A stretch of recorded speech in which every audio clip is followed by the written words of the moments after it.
பெரிய மாஸ்டர் மாதிரி சமைச்சிட்டு இருக்கீங்க. முடிஞ்சா இல்லையா? இப்போதான் ஆரம்பிச்சிருக்குது. இப்போதான் ஆரம்பிச்சிருக்கீங்களா?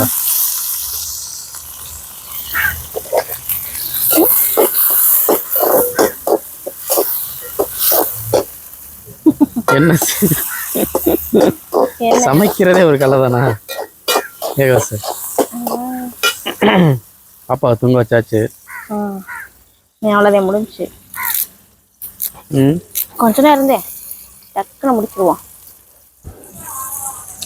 கொஞ்ச நேரத்தில் முடிஞ்சிருமா? எஸ். என்ன பண்ண போகிறேன் இன்னைக்கு? சிக்கனை சண்டே ஸ்பெஷல் சிக்கன். அப்பா பார்த்து என்னாச்சு? அப்பா என்ன எப்படி வருது தும்மல்? சார் காய்ச்சி வச்சு வரப்போதா? ஐயோ உடம்பு ஒரு மாதிரியா தான் இருக்கு. பயந்துட்டியோ? நான் எதுக்கு பயந்தேன்? இந்த நேற்று இந்த இங்கே இது நடந்துச்சுல.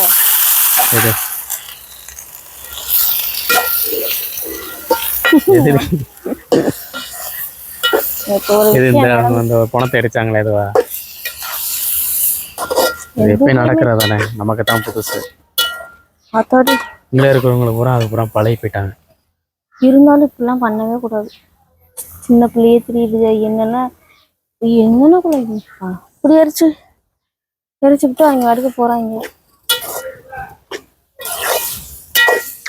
அது முன்னாடியே விட்டுட்டாங்க. இங்கே உள்ளவங்க முன்னாடியே போய் ஏதாச்சும் ஒரு ஆக்ஷன் எடுத்து கொஞ்சம் தள்ளி கொண்டு போய் எரிக்கிற மாதிரி பண்ணியிருந்தானா பிரச்சனை இல்லை. பக்கத்துல கொண்டாந்து எரிச்சுட்டு போறாங்க. நான் என்ன சொல்றாங்கன்றீங்க வேடிக்கை பார்த்துட்டு சீக்கிரம் போய் எல்லாரும் சாப்பிட்டு கதை அடைச்சுக்கோங்க. பயந்து சொல்றாங்க நினைச்சா சீக்கிரம் சாப்பிட்டுருங்கன்றாங்க. ஏன்னா எரிக்கிற பொணவாடை வரும். சீக்கிரம் போய் எல்லாரும் சாப்பிட்டு தூங்குங்க அப்படின்றாரு. சாதாரணம் ஆயிடுச்சு நீ சொல்ற மாதிரி. இங்க இருக்கிற சாதாரணம் அவ்வளவுதான். முன்னாடிதான் அதெல்லாம் அதை பத்தி ரொம்ப பயந்துட்டு தெரிஞ்சாங்க. இப்பெல்லாம் என்ன அதெல்லாம் கடந்து போயிட்டே இருக்காங்க. சிட்டிலேனா அப்படிதானே, பக்கத்துல சுடுகாடா தான் இருக்கும். சுடுகாடு மேலே வீடை கட்டிக்கிட்டு தான் இருக்காங்க. எனக்கெல்லாம் நேற்றுலாம் வெளியவே வரல. நேற்று ஃபுல்லா நான் வெளியே வரல. நைட்டு ஃபுல்லா வரல.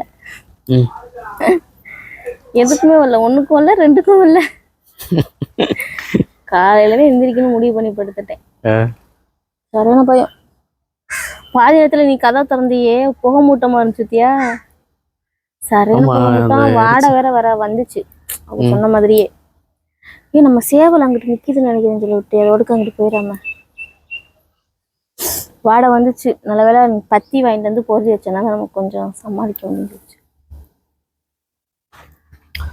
பாருங்கப்பா, இப்படி பக்கத்துல வீட்டு பக்கத்துல வந்து எரிக்கிறாங்க. இந்த மக்களுக்கு பண்ண முடியும். இவங்களுக்கு வந்து பழகி இருக்கு. அதை வந்து சாப்பிடணும், சீக்கிரம் போய் சாப்பிடுங்க, சாப்பிட்டுட்டு எல்லாரும் கதை வரைச்சு தூங்குங்க அப்படி சொல்றாங்க. ஏன் பயப்படுறீங்களா? என்னாச்சு? ஏன் அப்படின்னா வாடகையில சாப்பிட முடியாதுல்ல அப்படி சொல்றாங்க. என்னத்த சொல்ல? அந்த இடத்த காமியன்னு சொல்லக்கிட்டே. இந்த இடம் இங்க இருந்து கிளியரா தெரியாது. வெறும் மரங்கள் தெரியும். ஏன் மரம் இது இல்ல? காலையிலேயே நம்ம காட்டிருந்தா தெரிஞ்சிருக்கோம். இப்போ வந்து அது ஏதோ மொழிகி இதோன்னிட்டு போயிட்டாங்க. காலையில ஃபுல் அண்ட் ஃபுல் அப்படியே சாம்பல் மட்டும் இருந்துச்சு.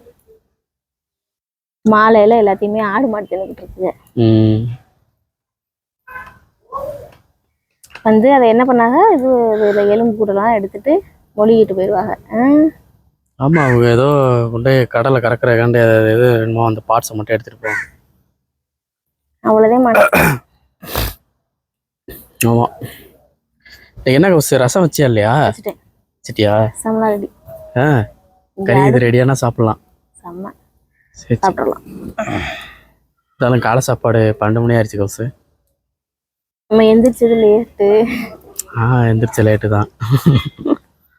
பழைய குழம்பு இருக்கு வேணான்ட்ட. ரசம் தானே சாப்பிடு, ஏன்னா உடம்பு சரியில்லைன்னு சொல்றேன். ஆமா, டயர்டா இருக்கு. சாப்பிட்டு பேசாம தூங்க வந்தேன். மீன்லாம் வேற வந்துச்சு.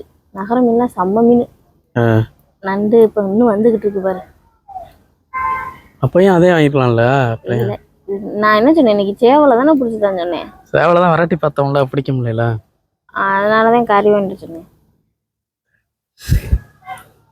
சரி. பாப்பா அழுகுது. நான் போகிறேன். சரி.